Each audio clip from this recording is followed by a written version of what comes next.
Welcome to Pocket Women Lockpicking and Locksport. I've got a treat for you, Locksporters. Check this out.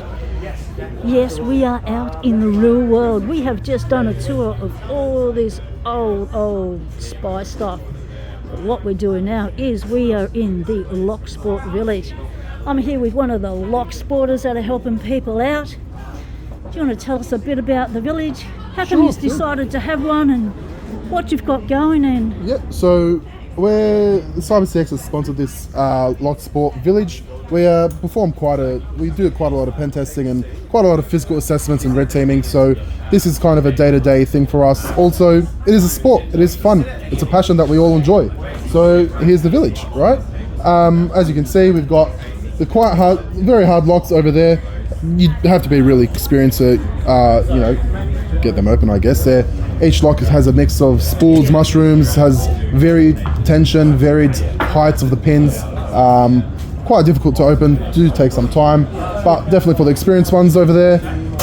As you showed before, we've got the intermediate locks right here in the middle. These are simple, just typical locks you buy off the shelf, really, from a Bunnings, for example. Each lock will probably just have all spools or all serrated or whatever it is, not too much variation. That's the ones we've got over there. Then on that side of the table, we've got your typical decoders, just your typical combination lock. You could use a decoder to slide into in the middle of the lock, try and get it on the bar to decode. Or you can try the wiggling method that some of us like to use. It really depends on the lock itself, but we've got a couple of them over here for people to try. Nice. Then over there we've got a bit of the CDF. Thanks, mate.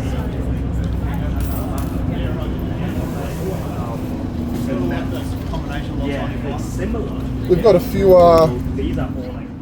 sort of challenge boxes over here. Essentially, if you can pick these open, as you can see, these are combination locks as well. If you can pick these open, there's a QR code inside this box that you can scan, which will give you X amount of points to go on the leaderboard. So it's just two types of combination locks over here. And then you've also got your typical security box. These are just wafer locks, the typical cupboards, type of locks that you'll see. Yeah, give them a rake, they'll open up pretty easily. So there's is there any rules about single pin picking or you can definitely single pick or raking any of these locks? You can definitely go ahead, try all of the methods that you'd like. So get an open any way you can? Yes. Any non-destructive method, right? Yep. So obviously with the intermediate and hard locks, it'll be very unlikely that you'll be able to rake anything open. So it'll have to be mostly a single pick skill requirement type of thing, I guess. Is there a time limit? There is no time limit because this is like a BSides conference. Everyone's in and out of talks, so it's hard to put a time limit on the CTF because people would like to go see a talk, come back, give it a shot. So we've just got a CTF leaderboard. You pick a lock open. Lock has 10 points, for example, or the harder the lock is, it goes up to 80 points. You enter it on the CTF over there, and then you get your name on the leaderboard. I see you've got you've got a CTF just over there. Yeah. I think let's go check out the board.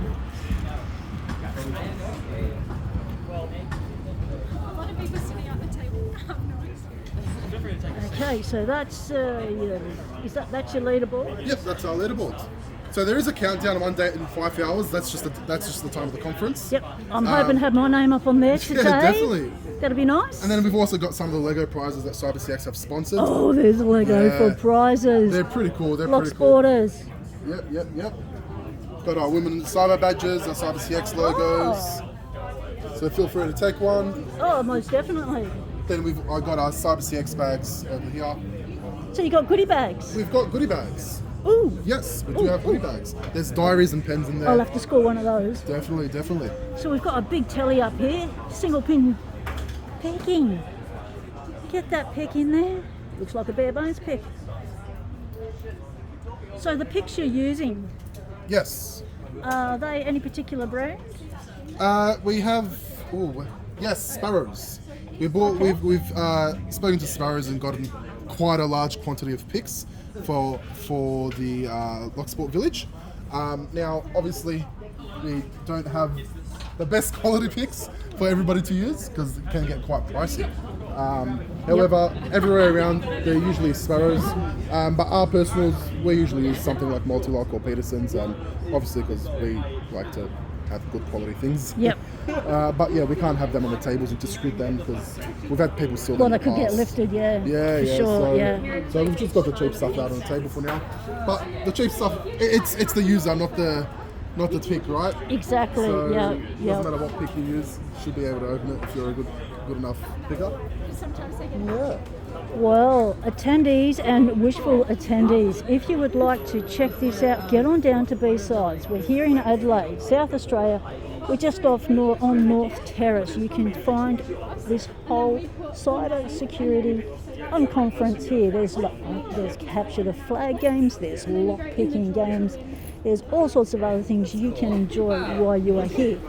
So grab yourself your picks and come on down and have some fun. Thanks very much for the interview. worries. Much appreciated. No worries, anytime. CyberCX, as you can see by the sign, hey, they're hiring. So if you want to get a job doing this sort of stuff for paid money and for fun, or if you just want to come on down and try and win some Lego, CyberCX.